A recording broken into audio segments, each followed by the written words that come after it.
CEO finds little girl on a frozen road with twins. What he did next left everyone in tears.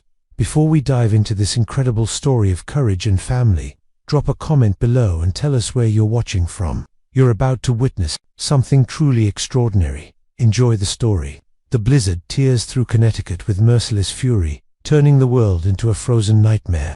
6-year-old Sophia Morgan trudges through knee-deep snow, her bare feet leaving crimson trails. Behind her, in her trembling arms, she cradles 5-month-old twins, Mason and Mia, wrapped in thin hospital blankets that offer little protection against nature's assault. 4 hours ago, hidden behind the kitchen door of Mercy Haven Children's Home, Sophia heard words that shattered her world. The separation papers for the Morgan siblings have been approved. The adoptive families arrive Monday morning, one in Hartford, the other in Springfield. Her heart stopped. She had made a sacred promise to her dying mother just weeks before. Keep them together, Sophia. No matter what happens, you keep our family together. With courage that defied her tender years, Sophia waited for the night shift change. When Mrs. Henderson stepped away to answer a phone call, the little girl slipped out the back door into the howling storm, carrying her baby brother and sister toward an uncertain destiny. Now, 3 miles from the orphanage, hypothermia creeps through her small body like ice water in her veins. The twins' cries have grown weaker, their tiny faces blue with cold. Sophia's legs buckle, sending her crashing onto the frozen asphalt of the deserted road. "Please, God," she whispers through chattering teeth, pulling the babies closer to her chest. "Mama said, you watch over children. We need help. We need someone who won't separate us." The wind howls in response, and darkness closes in around 3 innocent souls fighting for survival on a night that will change everything forever. How far would you go to protect your family? Sophia's about to discover strength she never knew. She possessed the headlights of David Sterling's black Tesla, cut through the swirling snow like twin beacons of hope. At 34, he's everything Connecticut's elite magazines celebrate. Brilliant CEO of Sterling Enterprises, worth $200 million, owner of a Greenwich mansion that graces architectural journals. Yet tonight, returning from a billion-dollar merger meeting in Boston, he feels emptier than the frozen landscape surrounding him. David grips the steering wheel tighter, trying to shake off the melancholy that's plagued him for months. The Sterlings adopted him at 5 after his parents died, giving him every privilege money could buy: elite schools, Harvard MBA, unlimited opportunities. But love, that remained as elusive as the childhood memories that haunted his dreams. "You're being ridiculous," he mutters to himself, the same words his adoptive mother, Margaret Sterling, used whenever he mentioned feeling alone in their marble-cold mansion. "You have everything a man could want." But did he? His penthouse office overlooks Manhattan, his art collection rivals museums, his bank account grows by millions yearly. Yet he comes home each night to silence so profound it echoes through rooms filled with expensive furniture, but devoid of laughter, arguments, or the beautiful chaos of family life. Lately, the dreams have intensified. A little girl with dark hair calling him Davy, the sound of babies crying, a lullaby his adoptive parents insisted was just imagination. "Twinkle, twinkle, little star," sung in a voice he can't quite remember, but somehow knows by heart. His therapist, Dr. Whitman, calls it adoption trauma, manifesting in midlife. David calls it a mystery that gnaws at his soul every sleepless night. Lost in these melancholy thoughts, he almost misses the small figure stumbling on the road ahead. When his headlights finally illuminate the scene, his blood turns to ice. A child, alone. In this deadly storm, something primal screams in David's brain. Not just duty or compassion, but recognition. As if he's been driving toward this moment his entire life. Some encounters are mere coincidence, others are destiny calling. What David doesn't know yet is that his life is about to change forever. David slams the brakes, his Tesla skidding to a controlled stop just feet from the collapsed figure. His heart pounds as he throws the car into park and rushes into the blizzard. Without grabbing his coat, the scene before him defies comprehension. A little girl, no older than 6, lies crumpled on the frozen asphalt, her arms wrapped protectively around 2 tiny bundles. Blood stains the snow where her bare feet have left a trail of desperate determination. "Oh my God," David breathes, dropping to his knees beside her. "Sweetheart, Can you hear me? Sophia's eyes flutter open, enormous brown eyes filled with terror and fading hope. Her lips are blue, her small body shaking violently from hypothermia. When she sees David's face illuminated by the car's headlights, something shifts in her expression, not the fear she'd show a stranger, but recognition of kindness in a world that had shown her so little. Please, she whispers through chattering teeth, her voice barely audible above the wind. Don't let them find us. Don't let them take my babies away. The words hit David like a physical blow. Memories flash unbidden, his own childhood terror of being separated from someone important he can barely remember. Who's trying to take them? He asks gently, already shrugging out of his expensive Armani suit jacket to wrap around the children. The lady at Mercy Haven, Sophia manages, she said. Different families, Monday apart. Each word is a struggle, but her determination burns fierce despite her weakening body. David's business mind calculates. Instantly, the children have perhaps 20 minutes before hypothermia becomes fatal. But something deeper than logic drives his next actions. He scoops all 3 children into his arms, surprised by how light they are, how fragile. Listen to me very carefully, he says, carrying them toward his car's warmth. My name is David. I'm going to take you somewhere safe and warm. You're going to be okay. Sophia studies his face as he settles them in the heated passenger seat, cranking the temperature to maximum. You promise? He asks, her small hand gripping his wrist with surprising strength. You promise you won't separate us?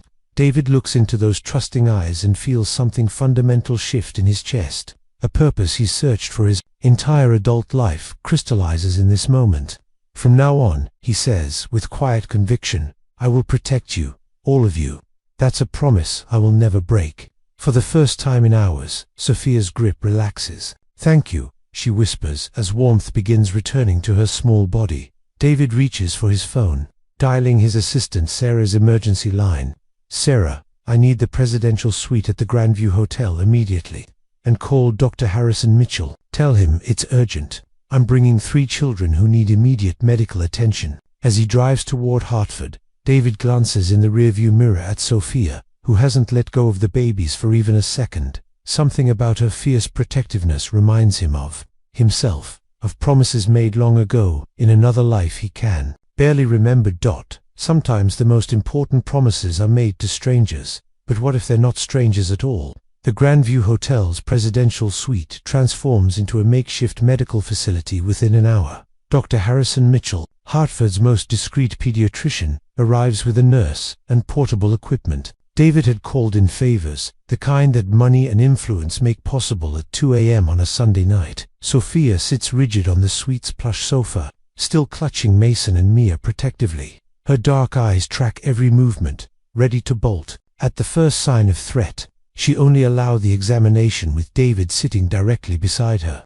His presence the only thing keeping her from complete panic. These are my babies, she tells Dr. Mitchell firmly when he approaches with his stethoscope. I take care of them. I promised Mama. Of course you do, Dr. Mitchell says gently, recognizing trauma when he sees it.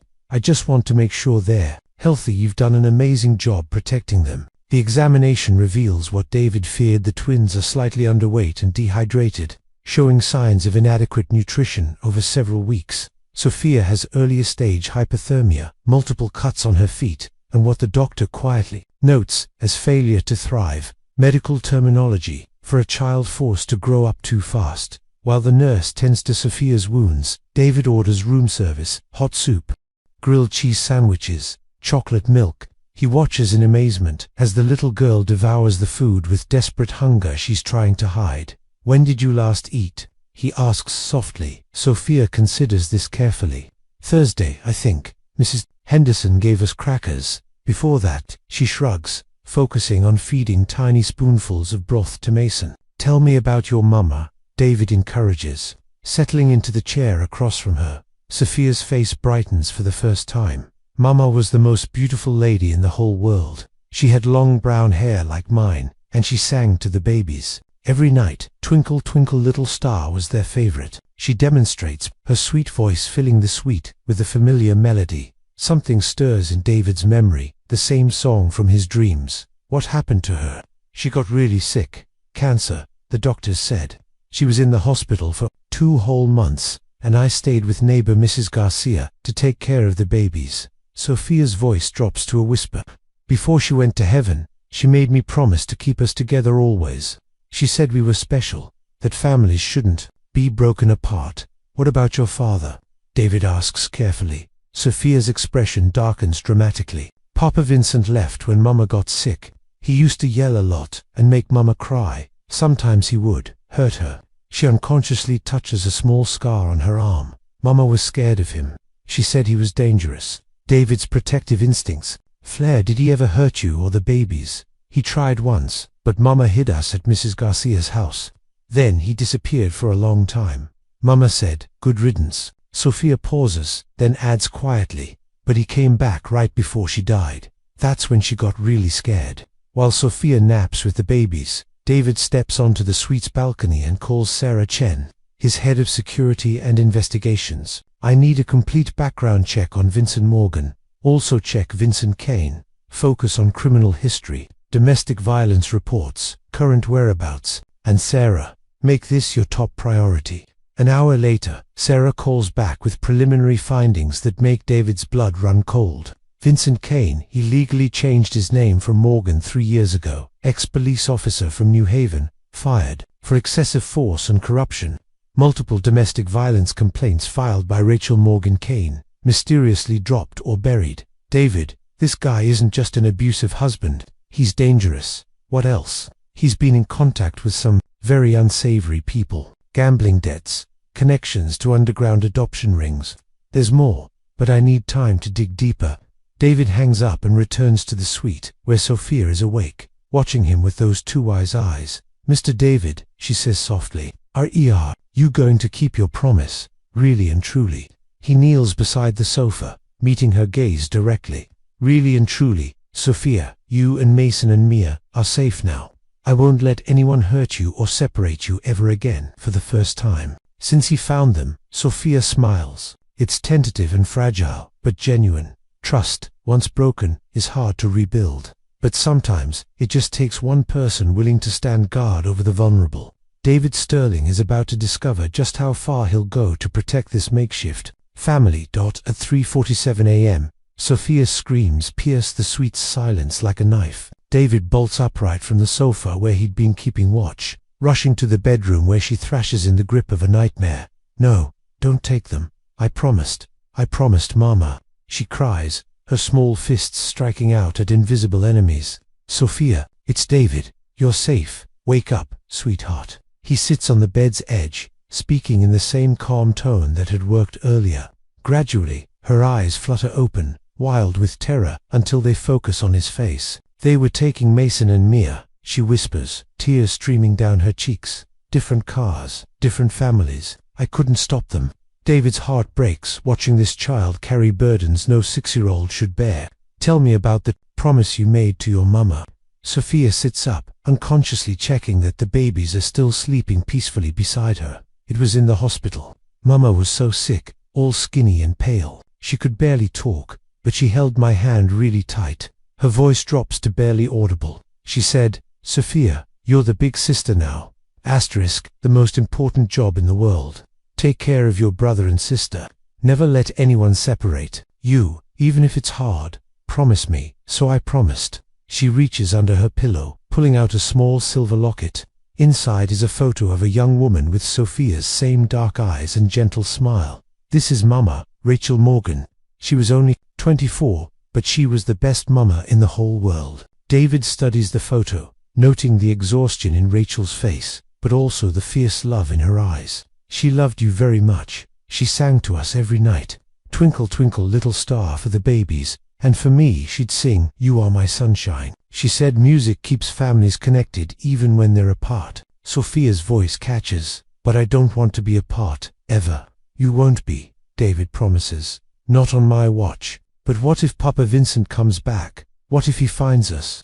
Mama said he was dangerous, that he might try to hurt the babies. Sophia's eyes fill with fresh terror. Mrs. Garcia told me she heard him asking questions at the grocery store about where we went. David's jaw tightens. Vincent is actively searching for them. Sophia, look at me. Do you know what I do for work? She shakes her head. I solve problems. Really big, complicated problems that seem impossible. And I have lots of people who help me. Smart people, strong people, people whose job is to keep families safe. Vincent can't hurt you anymore. You promise. Even though you don't really know us. Even though we're not your real family. The question hits David harder than expected. Family. The word that's haunted him for years. Sometimes, Sophia, the most important families aren't the ones you're born into. They're the ones you choose to protect. She considers this with the gravity of someone much older. Mama used to say that love makes a family, not just blood. Your mama was a very wise woman. As dawn breaks over Hartford, David sits in the suite's living room with his laptop, making arrangements that will change all their lives. Private tutors for Sophia, pediatric specialists for the twins, security detail, legal consultation with the state's best family attorney. Sarah calls with an update that makes his blood freeze. Vincent Kane just withdrew his remaining savings, $12,000 cash. He's also been in contact with known associates of Marcus Sullivan, who runs underground adoption services. David, I think he's planning something. Double the security. I want eyes on this hotel 24/7. And Sarah, find Rachel. Morgan, if she's alive, those children need to know. Already on it. There are signs she might have gone into hiding voluntarily. Fake ID purchases, cash transactions in Hartford area. Give me 48 hours. When David returns to check on the children, he finds Sophia teaching Mason to clap his hands, while Mia watches with wide eyes. We always played together, she explains. Mama said it was important for them to know their big sister's voice, so they'd never feel alone. Watching her patience and devotion, David realizes this isn't just about protecting 3 abandoned children. It's about honoring the strength of a 6-year-old who refused to let her family be destroyed. Sometimes the smallest hands carry the heaviest burdens, but Sophia is about to discover she doesn't have to carry them alone anymore. Sarah Chen returns to the Grandview Hotel with a thick manila folder and a grim expression that makes David's stomach drop. She waits until Sophia is occupied with the babies in the bedroom before spreading documents across the suite's dining table. Vincent Kane is worse than we thought. She begins without preamble. Much worse. The file reveals a monster hiding behind a badge. Vincent Kane, 41, served 8 years with New Haven Police Department before being terminated for excessive force and corruption. 12 domestic violence reports filed by Rachel Morgan Kane between 2019 and 2023. All mysteriously buried or lost due to Vincent's connections with corrupt officers. Look at this. Sarah points to a police report dated 6 months ago. Rachel fled to a women's shelter with the children after Vincent broke 3 of her ribs. The shelter's incident report mentions Vincent threatening to sell those brats to pay his debts if she didn't return. David's hands clench into fists. Sell them. Gets worse. Vincent owes $180,000 to Tommy the Shark, Morello's organization, gambling. Debts accumulated over 2 years. When Rachel got pregnant with twins, Vincent saw dollar signs.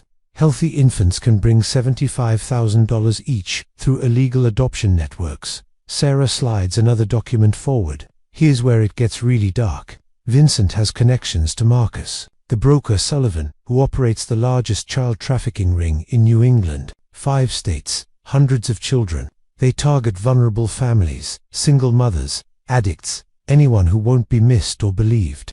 David studies surveillance photos of Vincent meeting with known criminals, and Mercy Haven received a $50,000 donation last month to expedite processing of the Morgan siblings. The plan was separation adoption to 2 wealthy families who don't ask questions. Vincent would get his cut. The twins would disappear into the system forever. My God, David breathes. Sophia didn't just save the family, she saved their lives. There's more. Sarah's voice drops lower. Vincent has been actively searching for them since they disappeared. He's used his ex-police contacts to monitor missing children reports, check bus stations, even had someone watch Mrs. Garcia's house. He knows they're in the Hartford area. David's mind races through implications. How close is he? Too close. My sources say he's planning something big. Vincent knows he's running out of time. Morello's people don't wait forever for payment. If he can't deliver the children soon, what about Rachel? Any leads? Sarah's expression brightens slightly. Found her. Rachel Morgan is alive and hiding under the identity Maria Santos. She's working at Murphy's Diner on Asylum Avenue, living in a studio apartment above the restaurant. Paid $3,000 cash for the fake ID 6 weeks ago. David's heart pounds. She faked her death. Brilliant strategy, actually. She researched Vincent's psychological profile. He's narcissistic and controlling, but also lazy and selfish. If he believed she was dying of cancer, he'd lose interest in controlling her and focus on avoiding responsibility for medical bills. She played dead until she could establish a new identity and plan to retrieve her children. But something went wrong. The adoption process moved faster than expected. By the time Rachel discovered the children had been moved to Mercy Haven for expedited separation, she had no legal standing to stop it. Legally, Maria Santos has no children. Rachel Morgan is deceased. David studies a surveillance photo of Rachel taken 3 days ago. Thin, exhausted, but very much alive. Even working in a diner uniform with dyed black hair, she has Sophia's same determined eyes. She's been watching the orphanage. Sarah continues. My contact saw her parked across the street multiple times last week. She was planning a rescue attempt when the children disappeared. She must be terrified, thinking they were taken by Vincent. Or worse, David. There's something else. Vincent isn't working alone anymore. Marcus Sullivan has invested too much in this operation to let 3 children disappear. They've brought in professional trackers, people who specialize in finding missing persons. Sarah slides a final document across the table. This came through official channels an hour ago. Missing children report filed by Mercy Haven. Of all 3 children, descriptions, last known location. It's being circulated to every law enforcement agency in New England. David's blood runs cold. Vincent has access to police databases. Exactly. We have maybe 24 to 48 hours before someone connects our hotel registration to the missing children. You need to decide. Do we run, or do we fight? David looks toward the bedroom where Sophia is singing softly to the babies, her sweet voice carrying the melody of Twinkle Twinkle Little Star. She sacrificed everything to keep her promise. The least he can do is keep his. We fight, he says quietly. But first, we reunite this family. Rachel deserves to know her children are safe. Sometimes the most dangerous enemies are the ones who should protect and serve. But Vincent Kane is about to discover that David Sterling doesn't just have money, he has something far more powerful, a family worth fighting for. After 3 weeks of meticulous searching, Sarah locates Rachel working the evening shift at Murphy's Diner on Asylum Avenue. David decides to go alone.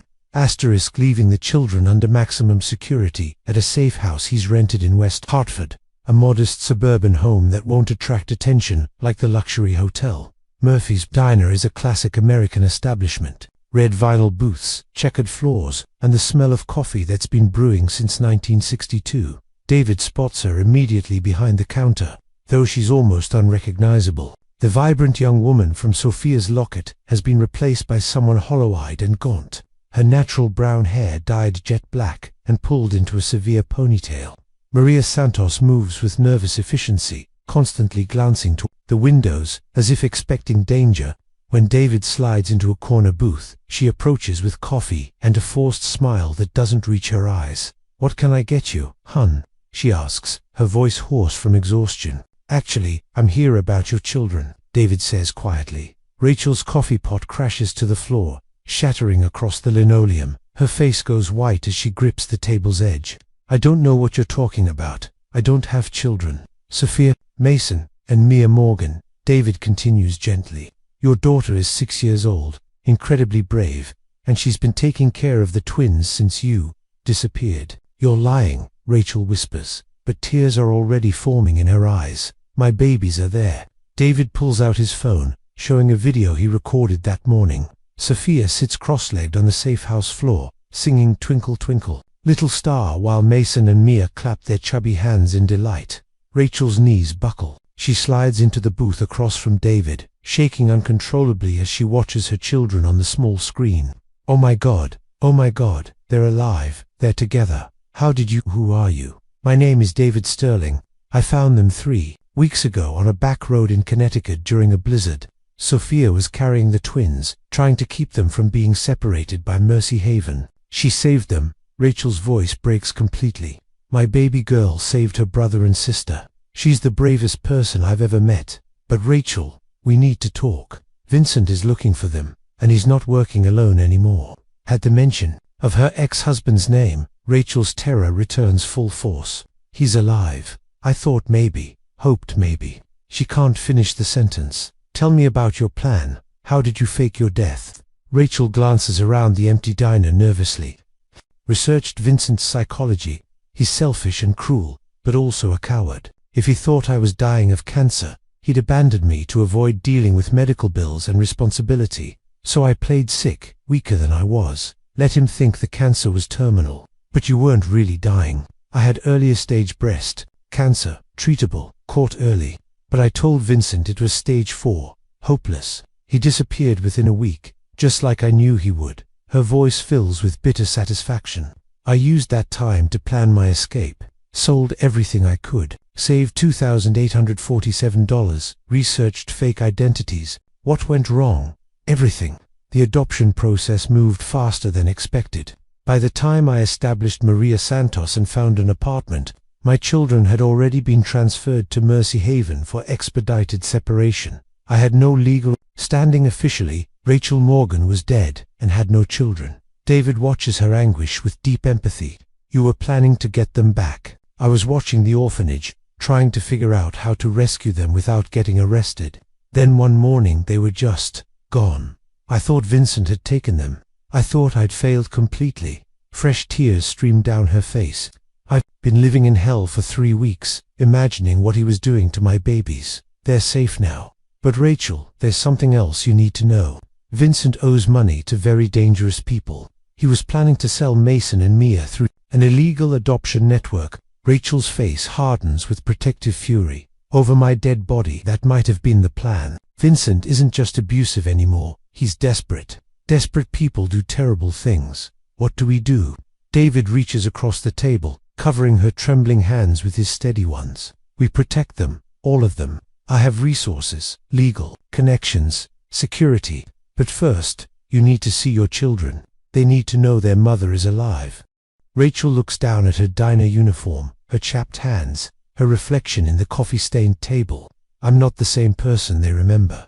I'm broken, David. What if I can't be the mother they need? Sophia has been carrying the weight of protecting her family for months. Don't you think it's time someone shared that burden? That evening, in the safe house living room, 3 children who have learned to expect disappointment experience a miracle instead.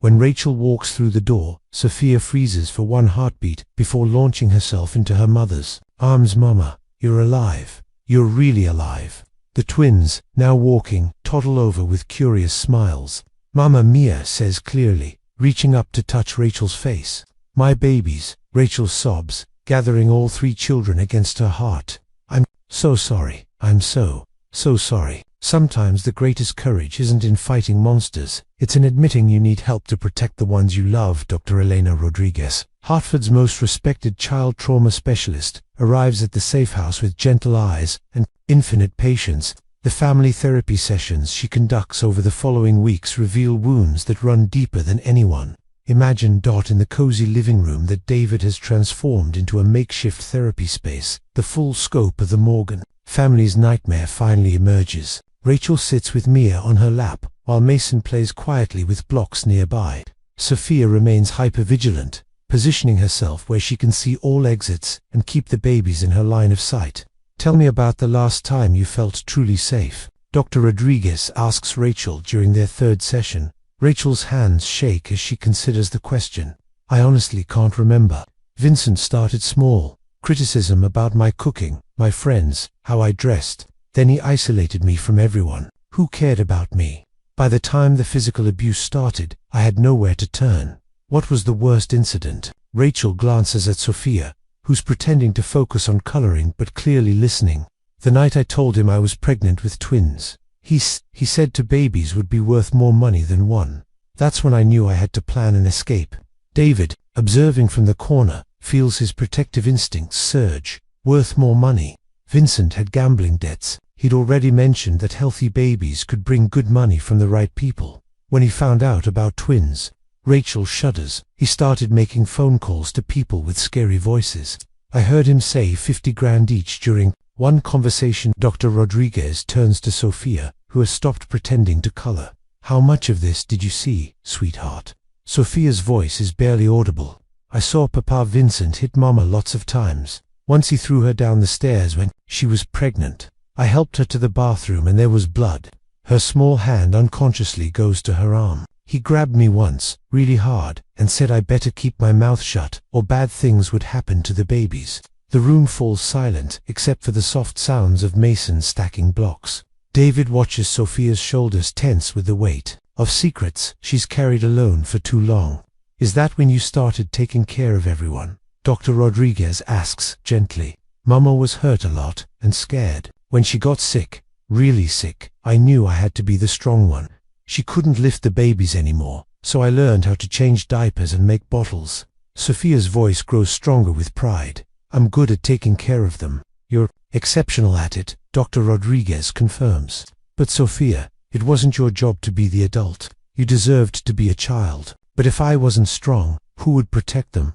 Rachel begins crying softly. Oh, baby girl, I'm so sorry. You should have been playing with dolls, not raising your brother and sister.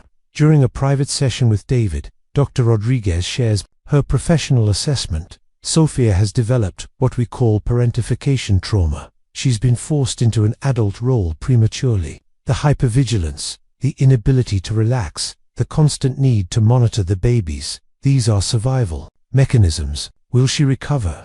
With time, consistency, and lots of love, yes. But David, she's going to struggle with trusting that adults can keep her family safe. She's been the protector for so long. Stepping back into a child's role will feel dangerous. To her, the sessions also reveal Rachel's deep shame and self-blame. I should have left sooner, she repeats like a mantra. I should have been stronger. I should have protected them better. Vincent was a trained police officer, Dr. Rodriguez reminds her. He knew exactly how to manipulate and control. You survived, and more importantly, you raised children who know they are loved. That's not failure, Rachel. That's heroism. During one particularly difficult session, Rachel reveals the worst of Vincent's psychological abuse. He used to tell Sophia that if she misbehaved, he'd make sure she never saw the babies again. A 5-year-old, and he was threatening her with family separation. That's when I knew he was truly evil. David learns that Vincent's threats weren't empty. Through Sarah's continued investigation, they discover that Vincent had already made preliminary contact with Marcus Sullivan's organization months before Rachel's supposed death. There were contracts, agreements, money changing hands. The separation at Mercy Haven wasn't just about adoption. David realizes during a strategy meeting with Sarah, it was the final stage of a trafficking operation that started before Rachel even gave birth. Exactly. Vincent was planning this for over a year. Rachel's fake death just accelerated the timeline. The most heartbreaking revelation comes when Sophia admits her biggest fear. Sometimes I have dreams that I wake up and the babies are gone. And it's my fault because I wasn't watching close enough. What if I'm not strong enough to keep my promise to Mama? Rachel pulls her daughter close, both of them crying. You already kept your promise, my brave girl. You saved them. You saved all of us. Healing begins with truth, no matter how painful. But for the Morgan family, facing their trauma together is the first step toward reclaiming the safety that was stolen from them. During their 4th family therapy session, Dr. Rodriguez notices something extraordinary. As David comforts Sophia during a difficult memory about her mother's illness, both he and Rachel exhibit identical gestures, the same way of tilting their heads when listening, the same protective positioning of their hands, the same unconscious rhythm when speaking soothingly. Has anyone ever told you two that you have remarkably similar mannerisms? Dr. Rodriguez asks during a break, studying David and Rachel with professional curiosity. David laughs uncomfortably. Coincidence, I suppose. We've been spending a lot of time together, but Dr. Rodriguez's trained eye sees something deeper. After the session, she pulls David aside. This might sound unusual, but have you ever considered that you and Rachel might be related? The physical similarities, the behavioral patterns, even your natural chemistry with her children. It's more than environmental. That evening, David can't shake the psychologist's words. He calls Sarah with an unusual request. I need you to run a DNA comparison, quietly, between Rachel and me. David, why would you want that? Call it a hunch. Something Dr. Rodriguez said today. There are similarities that feel too specific to be coincidental. Sarah arranges for discreet testing through a private laboratory that handles sensitive paternity cases for high-profile clients. David uses medical samples from his recent executive physical. Rachel provides a cheek swab under the pretense of medical clearance for the children's therapy. 3 days later, Sarah calls with results that shattered David's understanding of his entire life. "David, you need to sit down. The DNA results show a 99.7% probability that you and Rachel are siblings. Full siblings." The words hit him like a physical blow. "That's impossible. I was adopted by the Sterlings in 1994. I don't have any family. You do now. I've been digging into both your backgrounds since we got the results." David Sterling was born David Morgan on March 15, 1989. Rachel Morgan was born December 3, 1992. Your parents were Patricia and James Morgan of Hartford, Connecticut. David's hands shake as he processes this information. "My parents died in a car accident." "Yes, in January 1994. You were 4 years old. Rachel was barely 2. The state separated you for adoption, a common practice at the time. Specifically requested an older child who showed academic promise. You fit their criteria perfectly, and Rachel bounced through the foster system for years. Multiple families, never staying anywhere long enough to form stable attachments. She aged out at 18 with no support system, no family connections. That's probably why she was vulnerable to someone like Vincent." David stares out the window of his study, watching Sophia teach the twins to stack blocks in the garden. "We've been separated for 30 years. There's more, David. The children's middle names, Mason James and Mia Patricia. Rachel named them after your parents, your shared parents. She may not consciously remember you, but some part of her has been honoring that connection." That evening, David returns to the safe house with a heart full of questions. He finds Rachel in the kitchen, preparing dinner, while humming softly, a melody that sends chills down his spine. "Rachel, that song you're humming." She looks up, smiling. "Oh, that. I don't know where I learned it. I've been humming it since I was little. It just feels familiar. Why? Sing it for me." Rachel's sweet voice fills the kitchen with a lullaby David hasn't heard in 30 years, but somehow knows by heart. Memories flood back, a little girl with dark curls, someone who called him Davy, nights when he sang that same song to comfort her after nightmares. "My God," David breathes, "you're my sister." Rachel stops singing, confusion clouding her features. "What did you say?" David shows her the DNA results with trembling hands. "We're siblings, Rachel, brother and sister. We were separated when our parents died in 1994. Rachel sinks into a chair, staring at the scientific proof of what her heart somehow already knew. "Davy," she whispers, her voice breaking. "You're my big brother Davy who used to sing to me. When I was scared, I tried to remember you for years. The Sterlings said my memories were just trauma fantasies. But you were real. You've always been real." They sit in stunned silence as 30 years of separation dissolve in an instant. Sophia appears in the doorway, drawn by the emotional intensity. "What's wrong?" she asks, immediately alert to adult distress. Rachel looks at her daughter, then at David, tears streaming down her face. "Nothing's wrong, baby girl. Everything's finally right. Uncle David isn't just our friend, his family, real family. Sometimes the family you've been searching for your entire life has been searching for you too. But this reunion is more than just healing old wounds. It's the key to protecting the future." The family revelation transforms David's mission from charity into holy war. Vincent Kane isn't just threatening innocent children anymore. He's threatening David Sterling's family. Every resource David has accumulated over his 34 years suddenly has purpose. "I want everything," David tells Sarah during an emergency strategy meeting in his Greenwich office. FBI contacts, private security, legal team, federal prosecutors. Vincent Kane and his network are going down.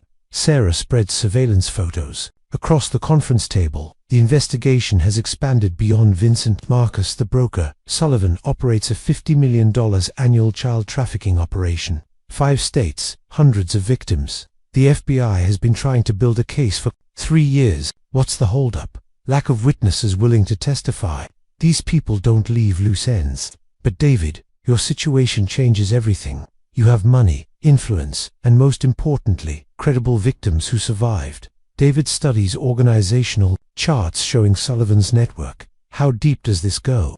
deeper than we imagined. Corrupt social workers, judges, police officers, even some adoption agencies. It's a complete system designed to move children from vulnerable families to buyers who don't ask questions. The war room David establishes in his mansion includes former FBI agents, cybersecurity experts, and legal specialists who handle organized crime cases. The budget is unlimited. David liquidates $50 million in investments to fund the operation. Vincent owes $180,000 to Tommy Morello's crew, reports Jake Morrison, David's new head of security. Our sources say Morello gave him a final deadline: deliver the children or face consequences. That deadline is in 72 hours, which means Vincent's getting desperate. Exactly, desperate enough to take risks. We're monitoring all his known associates, tracking his financial activity, and we've placed surveillance on anyone who's ever helped him. Meanwhile, FBI agent Patricia Hayes arrives with federal resources.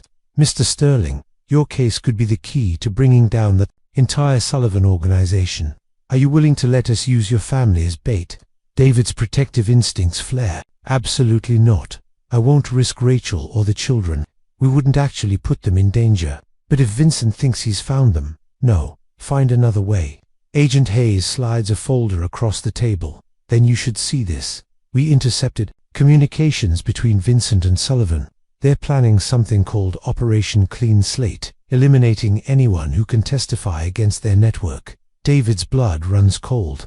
They want to kill my family. Vincent knows too much to let loose ends survive. The plan is to grab the children for the trafficking network, then eliminate Rachel and you as witnesses. The magnitude of the threat crystallizes.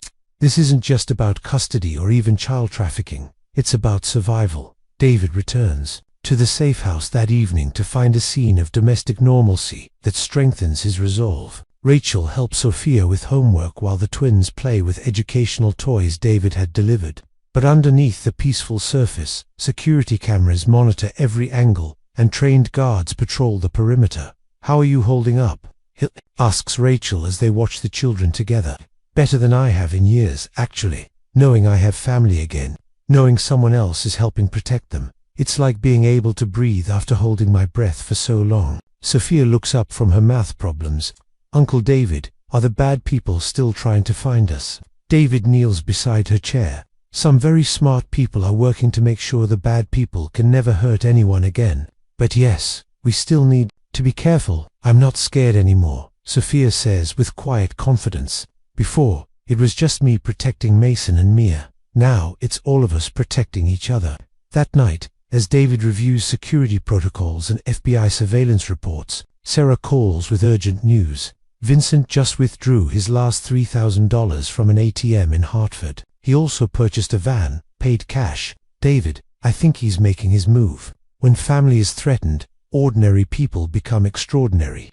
But Vincent Kane is about to discover that threatening David Sterling's family is the last mistake he'll ever make. The attack comes at 11:47 p.m. during a winter storm that mirrors the night David first found the children. Vincent and his crew, Tony Scarface DeLuca and Marcus Muscles Romano, cut the power to the safe house and disabled the perimeter. Cameras with military precision. But David had prepared for this moment. The house's backup systems activate instantly, flooding the property with infrared lighting invisible to the naked eye, but crystal clear to his security team's night vision equipment. We have 3 suspects approaching the rear entrance. Jake Morrison whispers into his earpiece. From the command center David established in the basement, Vincent Kane confirmed is carrying zip ties and what appears to be a tranquilizer gun. David, monitoring from his position in the living room, speaks quietly into his communication device. Remember, we need Vincent alive to testify against Sullivan's network. But if anyone threatens my family, shoot to kill. In the master bedroom, Rachel follows the evacuation protocol they've rehearsed dozens of times. She gathers the twins while Sophia, despite her terror, helps guide her baby siblings toward the hidden safe room David installed behind a bookshelf. It's going to be okay, Rachel whispers to her children as they huddle in the reinforced chamber, equipped with its own air supply and communication system. Uncle David promised to protect us, remember? Vincent, unaware he's walking into a trap, uses his police training to breach the back door silently. He signals his companions to spread. Out, Tony toward the children's rooms, Marcus to secure exits. Daddy's here to take you home. Kids, Vincent calls out with mock sweetness, his voice echoing through the seemingly empty house. Come out, wherever you are. The psychological warfare begins immediately. David's voice comes through, hidden speakers throughout the house. Vincent Kane, you're surrounded by federal agents and private security. Drop your weapons and surrender. Sterling, Vincent snarls, recognizing the voice. You rich bastard, you think you can steal my family? Those kids belong to me. Actually, Vincent, those children belong to their mother, my sister Rachel, who's very much alive, despite your attempts to destroy her. The revelation stops Vincent. Cole's sister, what the hell are you talking about? DNA doesn't lie. Vincent, Rachel and I are siblings, separated as children and reunited by your cruelty. Congratulations, you've brought together a family that has resources you can't imagine. Vincent's rage explodes. I don't care if you're the Pope. Those brats are worth $150,000 and I need that money. Morello's going to kill me if I don't deliver. Then you should have thought of that before threatening my family. The psychological pressure works exactly as David planned. Vincent, desperate and cornered, makes critical mistakes. Instead of retreating, he charges toward the bedrooms, screaming threats and firing his weapon wildly. Jake's team moves with surgical precision. Tony DeLuca goes down first, tased into unconsciousness before he reaches the children's wing. Marcus Romano surrenders immediately when confronted by 3 armed professionals in body armor. Vincent, isolated and panicking, barricades himself in the kitchen. I want the kids. Sterling, bring me those kids or I start shooting up this place. The children are safe. Vincent, it's over. It's not over until I say it's over. Vincent's voice cracks with desperation. You don't understand. Sullivan has people everywhere. Judges, cops, social workers. Even if you catch me, the network will get those kids eventually. Not anymore. David steps into view, flanked by FBI agent Hayes and her team. While you were planning your little home invasion, federal agents were arresting Marcus Sullivan and 43 members of his organization across 5 states. Your trafficking network is finished. Vincent's face contorts with rage and disbelief. You're lying. Agent Hayes holds up arrest warrants. Vincent Kane, you're under arrest for conspiracy to commit human trafficking, attempted kidnapping, child endangerment, and racketeering. You have the right to remain silent. As federal agents lead Vincent away in handcuffs, David finally allows himself to breathe. Through the hidden camera in the safe room, he watches Rachel comforting the children who handled the crisis with remarkable bravery. Evil often believes it has the advantage of desperation, but love backed by unlimited resources and careful planning is a force that no criminal organization can overcome. In the weeks following Vincent's arrest, the Sterling Morgan family enters intensive therapy with Dr. Rodriguez to process the trauma of the final confrontation. The safe house, now truly safe, becomes a sanctuary for healing rather than hiding. Sophia exhibits the most dramatic response to the crisis. For 5 days after Vincent's capture, she refuses to speak to anyone except David, communicating only through drawings that reveal the depth of her psychological wounds. Her artwork shows dark figures being chased away by a bright, protective light. She consistently labels Uncle David. She's processing survivor's guilt. Dr. Rodriguez explains during a private session with David and Rachel. Sophia has lived in hypervigilance for so long that safety feels dangerous to her.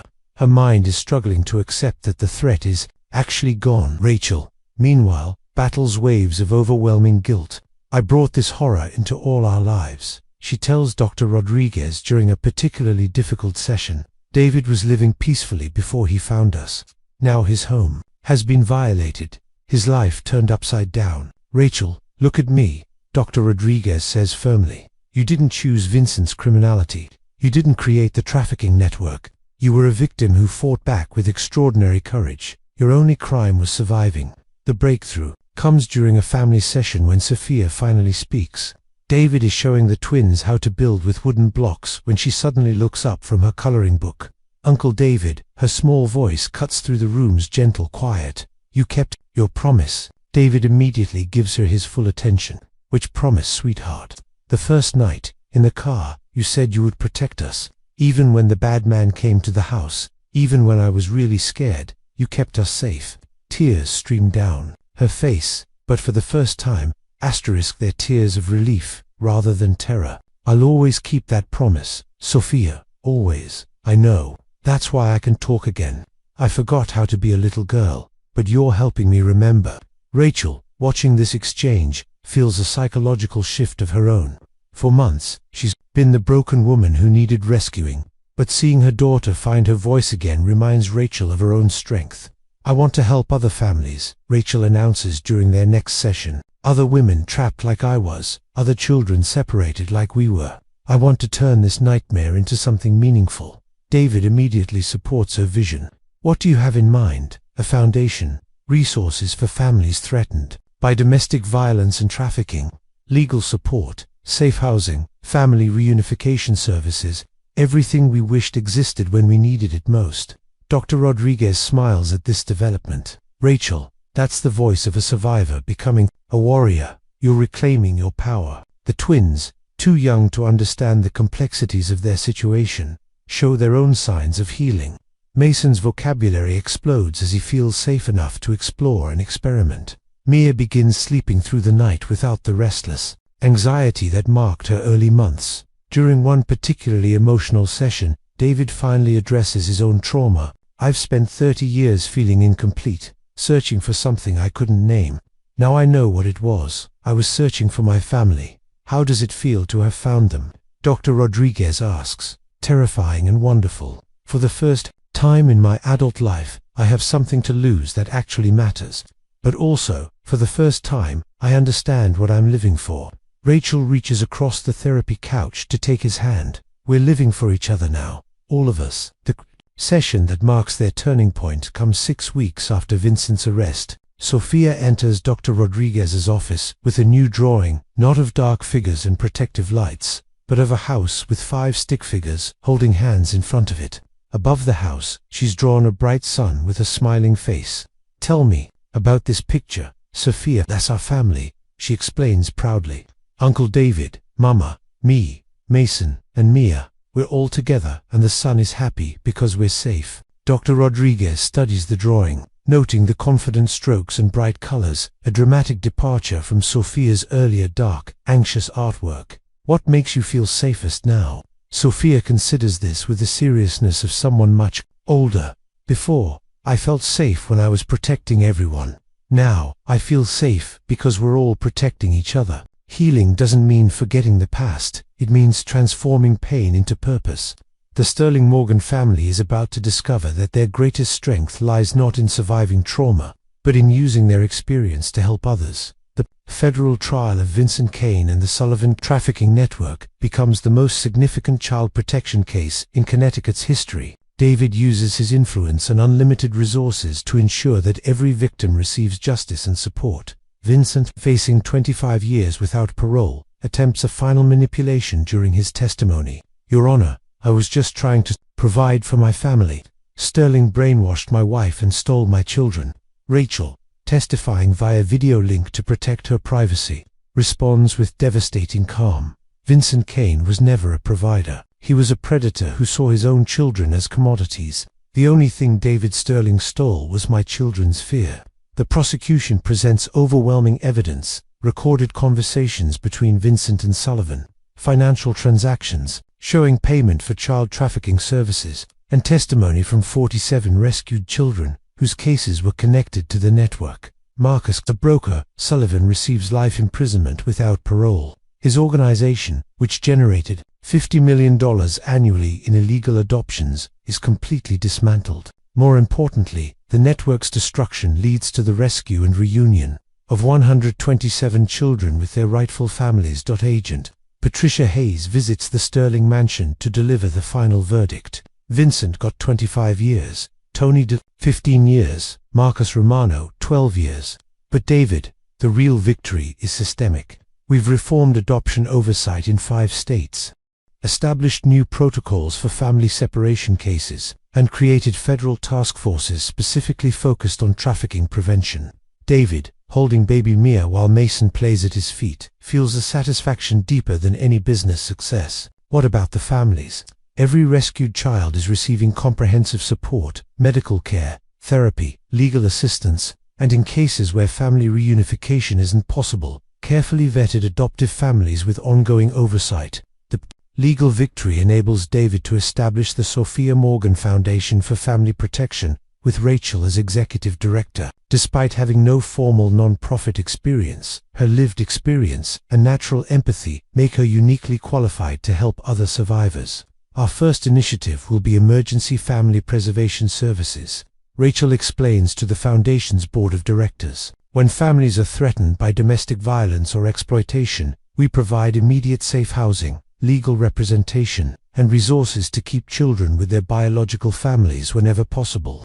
Sophia, now 8 years old and thriving in a private school David selected for its emphasis on emotional intelligence, suggests the Foundation's motto, "Families belong together." The Foundation's first year exceeds every projection. They provide emergency assistance to 340 families, fund legal representation for 89 custody cases involving trafficking concerns, and establish 3 safe houses specifically designed for families fleeing domestic violence. David restructures Sterling Enterprises to accommodate his new priorities, promoting Sarah Chen to co-CEO, while he takes a more hands-on role in the Foundation. Money was never the point, he tells Forbes magazine during an interview about his career transformation. The point was always finding purpose. I just didn't know what that purpose was until I found my family. The mansion in Greenwich underwent complete renovation to become a true family home.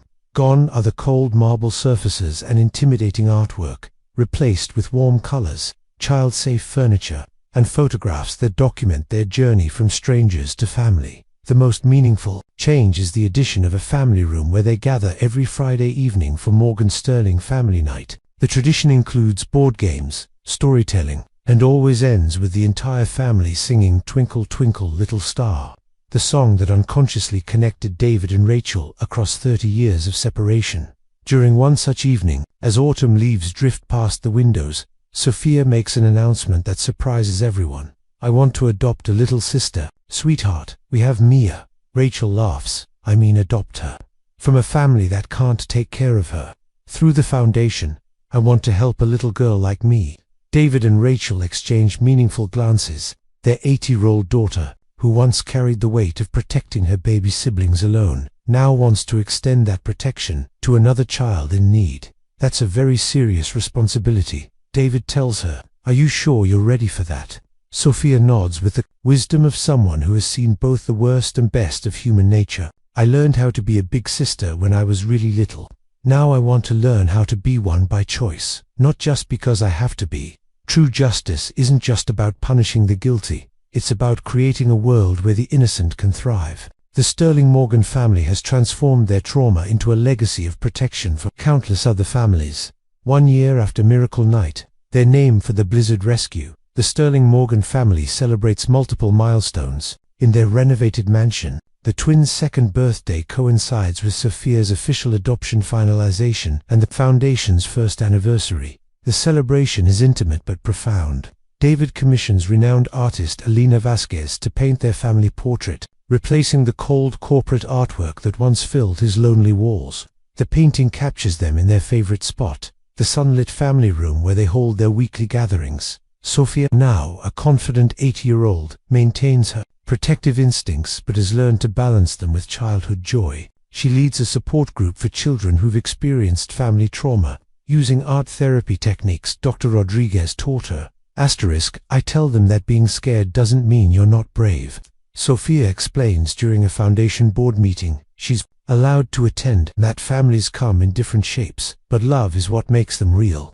The twins, now walking and chattering constantly, call David Papa Dave and have no memory of their terrifying first months. Mason shows David's analytical mind, methodically building elaborate block towers. Mia demonstrates Rachel's nurturing spirit, carefully feeding her stuffed animals and singing to them. Rachel, completing her psychology degree with David's support, discovers talents she never knew she possessed. "I spent so many years just surviving," she tells a group of domestic violence survivors she counsels. "Now I'm learning to thrive, and helping others do the same." The Foundation's impact extends beyond their initial projections. They've prevented 17 family separations through emergency intervention, reunited 43 children with relatives, and their advocacy led to new state legislation protecting siblings from unnecessary separation. During their weekly family night, they establish a new tradition, planting trees in their backyard garden to mark important milestones. Each tree represents growth, permanence, and their commitment to nurturing what matters most. When Mason and Mia are grown up, they'll have their own forest to remember how much we loved them, Sophia says, patting soil around their newest oak sapling.